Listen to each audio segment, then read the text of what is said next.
We got some wedding whoopsies that almost ruined the big day. First up, did I break wedding etiquette? So this story was first posted very new, May 4th, 2025. Throwaway account to try to stay as anonymous as possible, though the incident is probably too specific. About a year ago, my 41 female sister, 33 female, sent out her save the dates. She was getting married less than a week before my son's 18th birthday. Since my family is all over the country, my son has never had a big birthday celebration.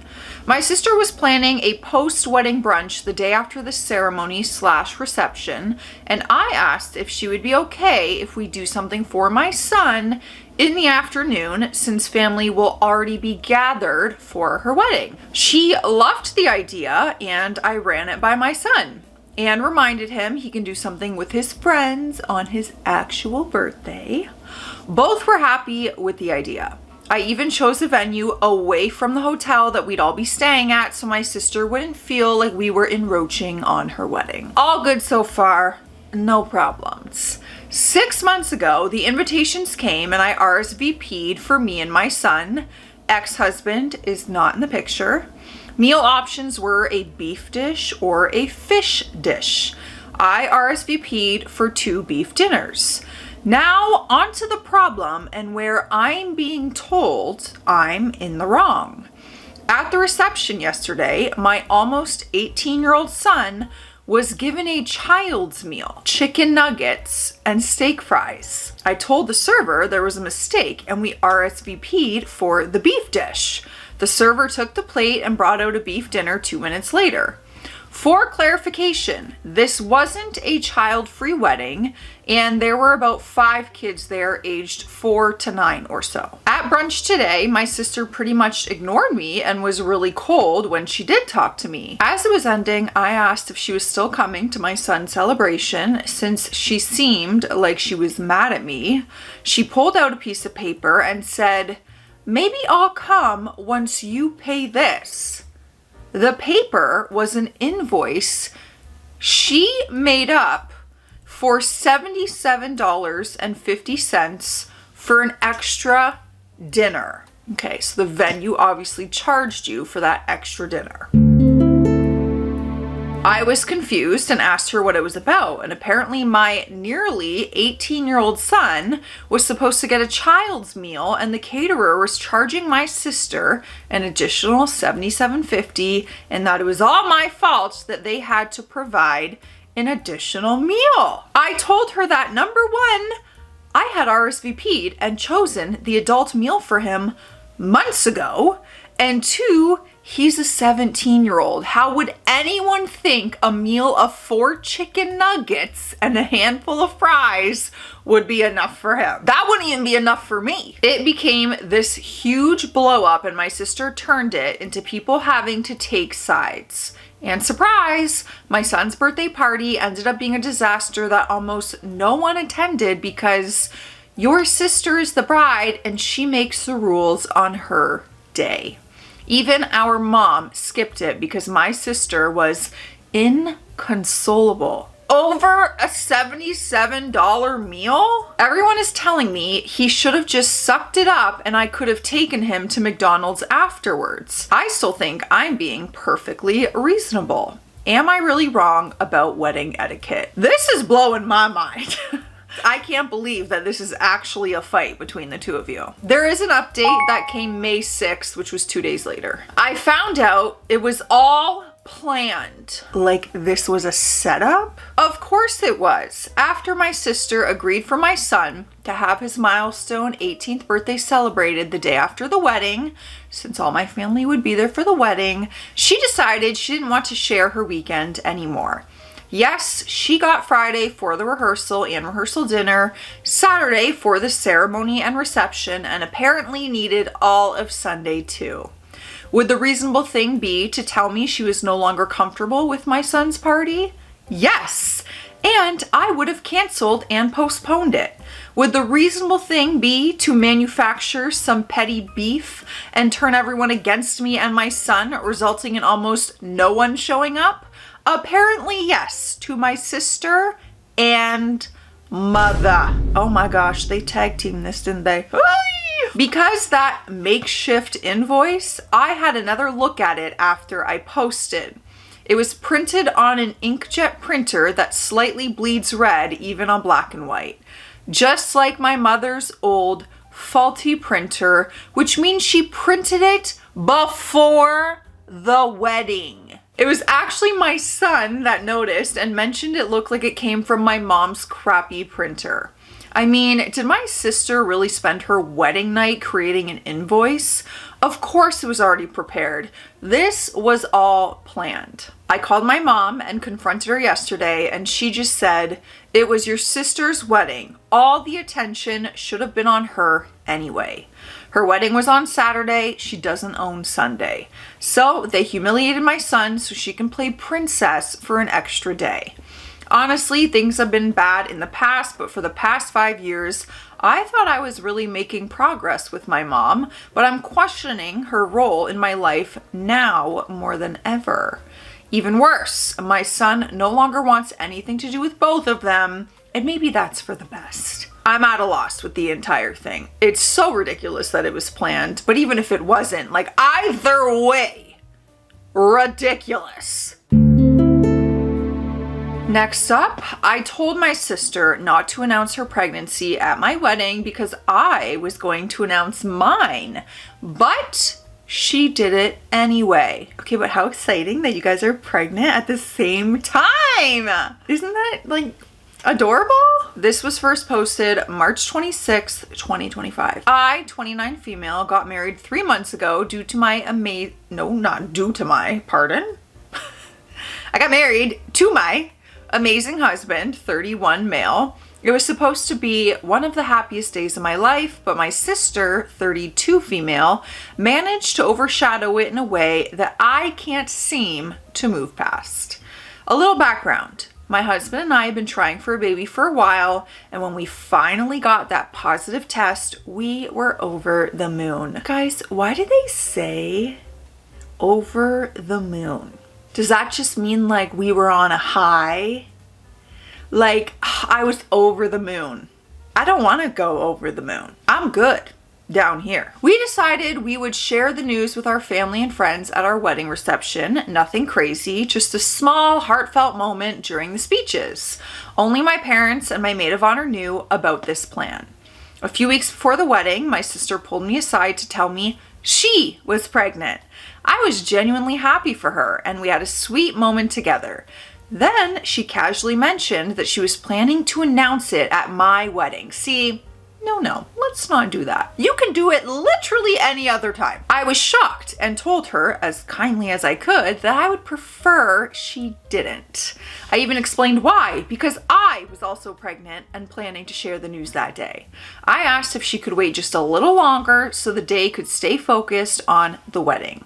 She seemed a bit annoyed, but didn't argue much, so I thought that was the end of it. Well, fast forward to the reception, and guess what? Right after the speeches, she stands up, clinks her glass, and announces her pregnancy. I'm throwing hands at that point, I think. Me and my sister are fist fighting. The whole room erupts in cheers, and suddenly, my wedding turns into her pregnancy celebration. I was stunned. I didn't even get the chance to share my own news because it felt like I would just be trying to one-up her. Later, when I confronted her, she acted like I was overreacting and said she just couldn't keep it in anymore. When I told her how hurt I was, she said I was selfish for wanting to control when people share their happiness. I'm rolling my eyes. My parents think she was out of line, but are telling me to let it go for the sake of family peace. But I can't seem to move on.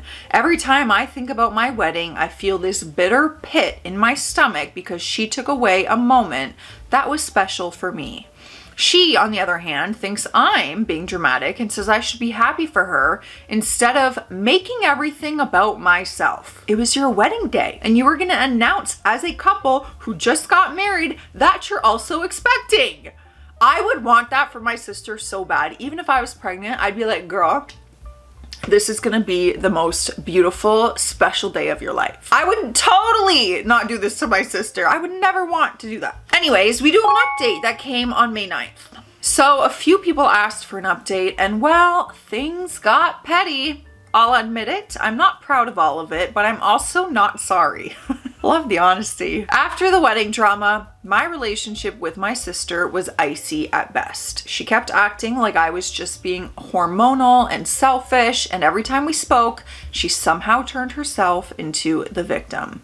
I finally decided if she thought I was selfish and dramatic, I might as well just lean in. Just a little. That's how I justify my sass. A month later, my husband and I had a gender reveal party. Low-key, just family and a few close friends. We did not invite my sister. She found out through our cousin's Instagram posts and texted me something snarky like, "Wow, guess I'm not family now?" I replied, "Well, I didn't want to risk you announcing something again and stealing the spotlight." Fair, right? But the real revenge came at our baby shower. I had custom cookies made that said, "We waited our turn." One of the decorations was a sign that said, "One special day deserves its own celebration."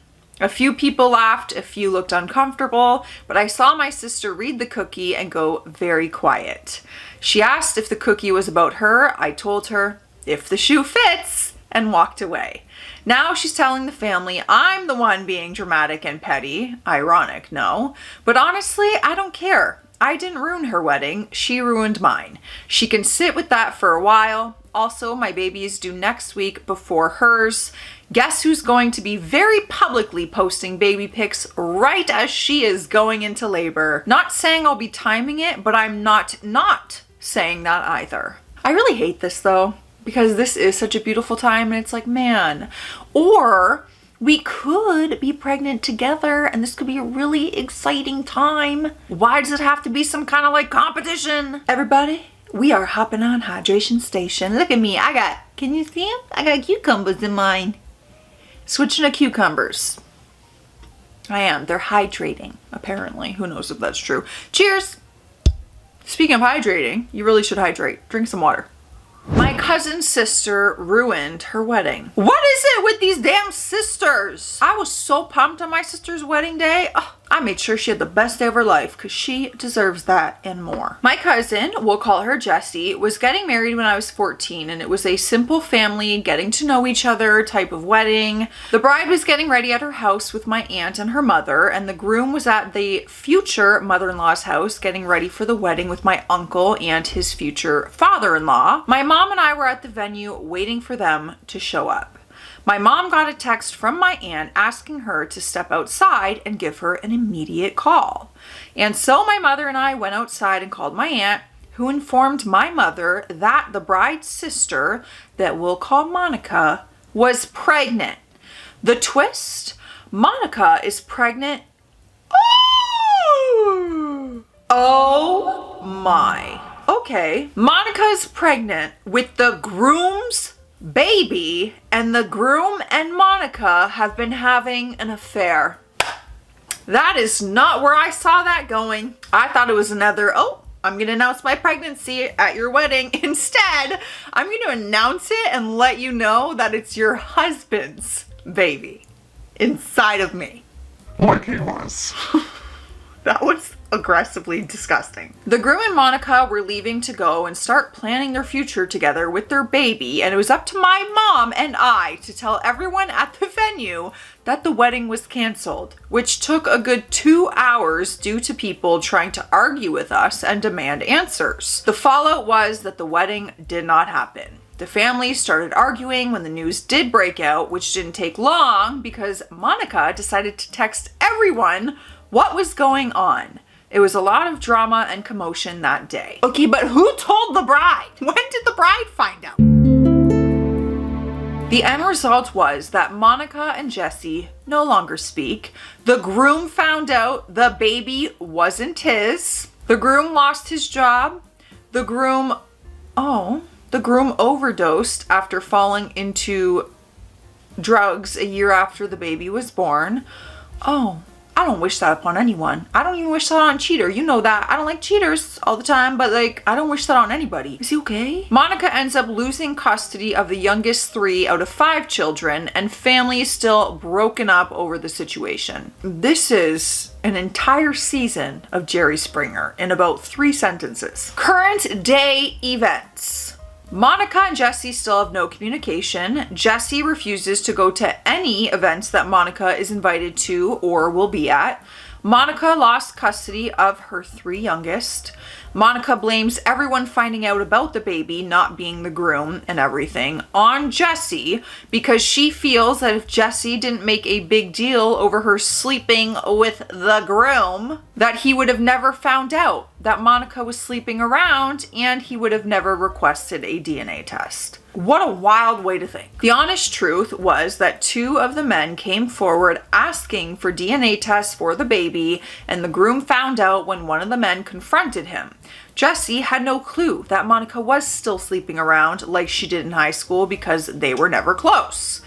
Now, here is the recent wedding drama. I thought that was the recent. Jesse and Monica have not been speaking. Monica has demanded that family members tell Jesse that she will be adopting Monica's 3 youngest children. Jesse refuses and has made it clear that she wants nothing to do with Monica or her crotch goblins. Jesse's words, not mine. Now, some family members believe that it's Jesse's responsibility to take Monica in and give Monica a stable place to raise her children. I'd like to have a word with those family members. They say that if Jesse watches Monica hard enough, Monica will have to quit drugs and will have to take responsibility for her children. But they also feel that it's Jesse's responsibility to afford insurance, food, clothing, and everything for the children and Monica. I'm gonna keep my thoughts to myself on that. Then there are me and a few other family members that feel the polar opposite and feel that Monica has made her grave and now it's time to sleep in her grave and understand that she lost custody of her own children due to her own negligence, that she has nowhere to live because she chose drugs over sustainability. Our younger cousin is now getting married in August, and because of this situation with the kids being removed by CPS, her wedding is now difficult because people are threatening not to go to the wedding if certain family members show up. And some people are even threatening to start fights and arguments at the wedding if Monica doesn't move in with Jesse. What's your opinion? Should Jesse move Monica in and take full responsibility for her? Or should Monica realize she burnt this bridge a long time ago and now it's time to lay in the grave she dug? Edit to add. The groom overdosing wasn't shocking. Jesse had admitted early on that the groom was going to start going to meetings for his addictions that he picked up from work, apparently. I forgot to mention the bride-to-be wants to know if other brides feel like she'd be a bridezilla for not inviting Monica.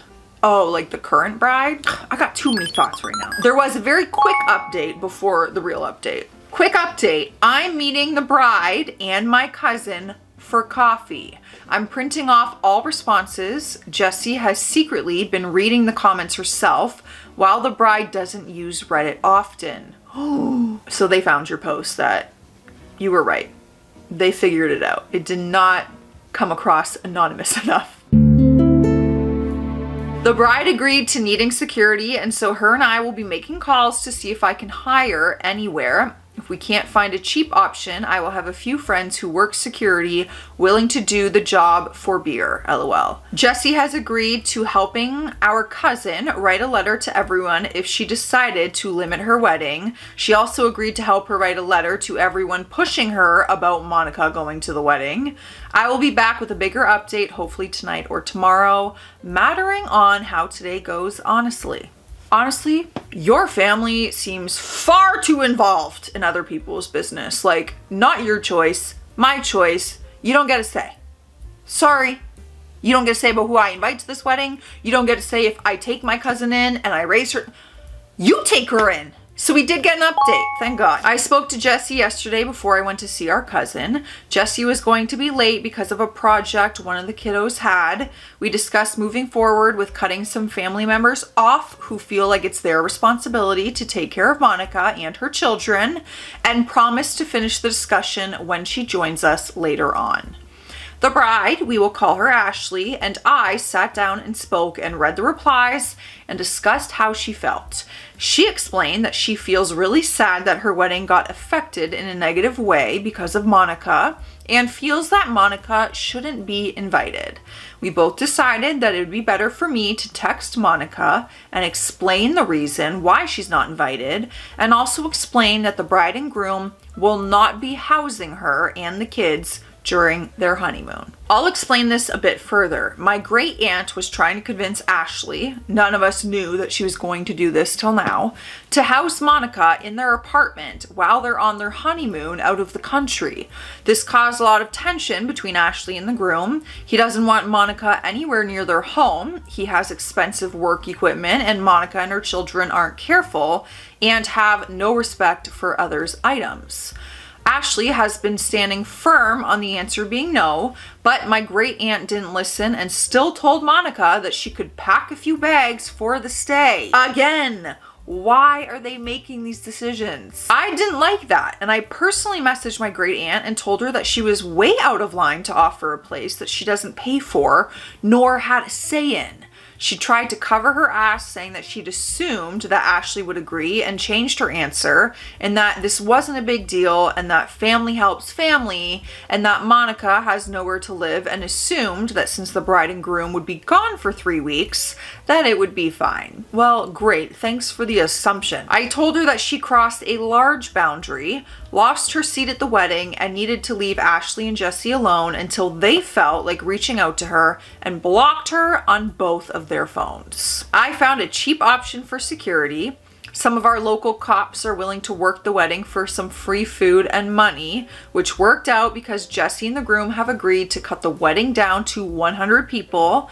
Ashley also called the venue and everyone involved and put a password on everything that only her and the groom know. Jessie came late like we knew she would, and she sat down and started discussing the texts we'd been sending out explaining why the wedding was downsized and why certain people are no longer invited. Jessie and I had Ashley block the family that were making the wedding more about Monica and the couple. I texted Monica trying to be as nice and respectful and understanding as possible, but it became a very large argument that ended with Monica threatening to show up to my house to beat my That is why Monica cannot be at the wedding. I won't lie, the text called her out on her BS and explained that because of her behavior and her habits, that we couldn't have her at the wedding, and that Ashley will not be housing her children and her. Jessie ended up texting and blocking a bunch of family members who disagreed with her about how she felt about Monica, and were putting pressure on her to help Monica. The fallout was a lot of those that were blocked tried contacting the rest of the family to try and throw Jessie under the bus,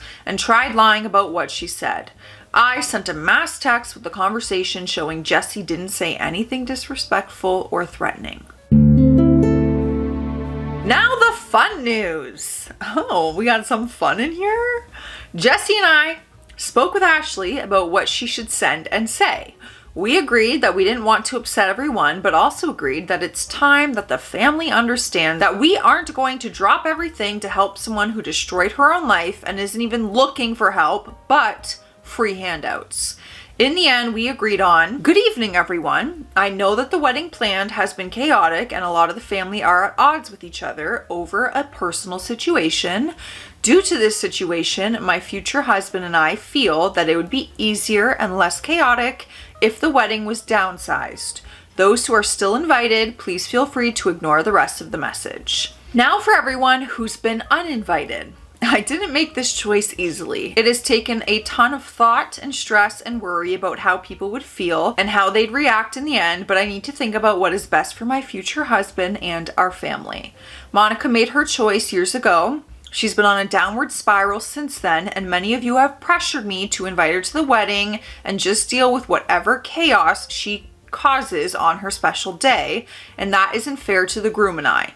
Your weddings weren't ruined because you kept the toxic family away, but yet expect me to sacrifice my wedding to keep peace and make everyone happy, and that isn't right. That wouldn't even be keeping the peace though. I hope everyone understands why we have chosen to go this route and will work with us while we move things around and prepare for our wedding. To those attending, I hope that you have a good time, and those who will not be, I hope this gives you a chance to reflect on your behavior and understand why it isn't okay to pressure other people to take care of an adult who makes her own choices. Those who are attending were very understanding, and some even offered to help where they needed, while those not attending threw a fit and demanded to know why their feelings about how families should handle each other has got them disinvited. I pretty much responded that actions have consequences, and trying to force people to take care of someone dangerous and an addict wasn't okay, especially after being told numerous times by multiple family members to stop, and that if it was so important that someone take Monica and her kids in, then they all are open to do so in their homes. Yeah. This really pissed them off because many are well in their 40s and 60s and feel that it's their time to relax and not raise children, which they'd be stuck doing if they had Monica in their home. I wish well for Monica. I'm probably sounding very cold, but I actually have a very similar situation in our family who is an addict. So I have dealt and still deal with things like this, and I wish Monica truly the best. I want Monica to get actual help rather than a family member taking her in. If her kids have been taken away and it's, there's a serious addiction here, she needs help. She needs more help than any of you can offer, even just inviting her into your home, from what it sounds like. So I'm coming across cold, but I really wish good things for Monica. Truthfully, I don't think that is your responsibility and the way it is being put on you, but I do wish well. I want Monica to get help. Let me know your thoughts on these stories, you guys. Stay classy out there. Stay sassy. I'll see you in the comment section.